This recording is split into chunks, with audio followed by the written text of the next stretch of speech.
अवकाशाचा विचार केला, अवकाश क्षेत्राचा विचार केला, तर आज एकेकाळी आपला उपग्रह पाठवायला आपल्याला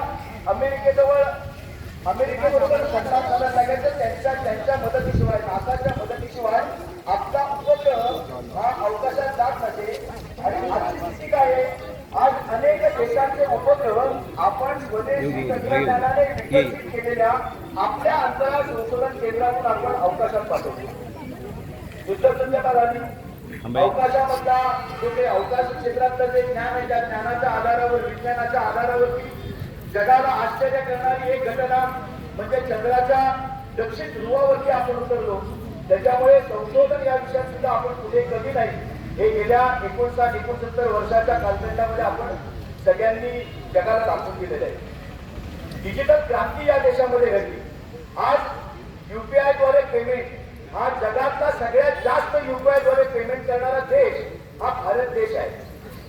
वेगवेगळ्या क्षेत्रांचा विचार केला तर सगळ्या क्षेत्रामध्ये आपण सगळं सोसत असताना सुद्धा आपण विकास करत गेलो. मित्रांनो, आज आपण 2026 मध्ये उठलो. आपल्या समोर स्वप्न आहे विकसित भारत 2047.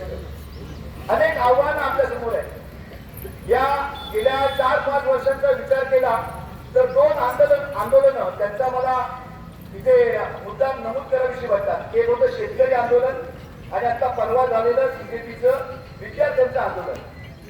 आंदोलन हा संविधानाने दिलेला हक्क आहे, पण या 2 आंदोलनांच्या माध्यमातून आणखी एक गोष्ट समोर आली, ती म्हणजे अशा आंदोलनांमध्ये शिरणाऱ्या अराष्ट्रीय प्रवृत्ती. आपण आपल्या मागण्या या वेगवेगळ्या पद्धतीने मांडल्या पाहिजेत, पण अशा मागण्या मागत असताना, अशा प्रकारची आंदोलनं करत असताना या देशामध्ये, या देशाच्या विरोधातल्या शक्ती आपल्याबरोबर, आपल्या सोबत राहणार नाहीत ना, याची काळजी सुद्धा आपल्या देशातल्या लोकांनी घेतली पाहिजे. हा सगळा जो देशाचा प्रवास आहे, हा काही केवळ केंद्र सरकारचा प्रवास नाही, हा आपल्या सगळ्यांचा प्रवास आहे. आपल्या प्रत्येकाचं योगदान या विकासाच्या वाटचालीमध्ये आहे. आणि त्याच्यामुळे 2047 विकसित भारताच्या दिशेने वाटचाल करत असताना आपल्याला सगळ्यांना आपल्या कौशल्याचा, आपल्या ज्ञानाचा आणि आपला सगळ्यांचा शारीरिक, आर्थिक, तन मन धनपूर्वक असा एक सहभाग आपल्याला आपल्या देशाच्या या वाटचालीत नोंदवायचा आहे.